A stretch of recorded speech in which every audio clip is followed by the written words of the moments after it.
अस्सलाम वालेकुम, welcome to my channel spicy foods kitchen. आज मैं बनाऊंगी मिर्ची की रेसिपी जो कि कुछ नए तरीके से होगी, इसलिए इस रेसिपी को एंड तक लाजमी देखें। आप इसको सफर में भी ले जा सकते हैं और टिफिन में भी दे सकते हैं। आप इसको दाल सब्जी के साथ भी खा सकते हैं, बहुत टेस्टी लगेगी। इस रेसिपी को बनाना बहुत ही आसान है। यह रेसिपी 10 मिनट में तैयार हो जाती है।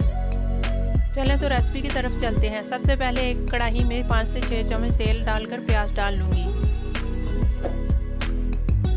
जो कि मैंने बारीक काट लिया है। इसको बिल्कुल थोड़ा सा ब्राउन कर लूंगी। जब प्याज थोड़ा ब्राउन होगा, इसमें 1 चम्मच अदरक लहसुन का पेस्ट और 1 बड़े साइज का टमाटर डालकर 1 मिनट के लिए पका लूंगी। अब इसमें आधा कप दही और 1 चाय का चम्मच हल्दी, 1 चाय का चम्मच लाल मिर्च, 1 चाय का चम्मच खुश्क धनिया और 1 चाय का चम्मच नमक डालकर इतना पकाऊंगी कि दही अच्छे से पक जाए। अब 125 ग्राम मिर्चें, फुल साइज टमाटर और 1 फुल साइज प्याज जो कि मैंने इस शेप में काट लिया है वो भी डाल दूंगी।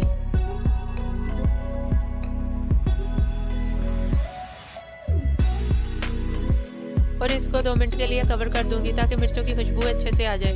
लास्ट में धनिया डालकर इसको अच्छे से मिक्स कर लूंगी। माशाल्लाह हमारी रेसिपी तैयार हो चुकी है। उम्मीद है आपको हमारी वीडियो पसंद आई होगी। पसंद आई है तो हमें लाइक शेयर सब्सक्राइब जरूर करें और दुआ में याद रखिए। अल्लाह हाफिज़।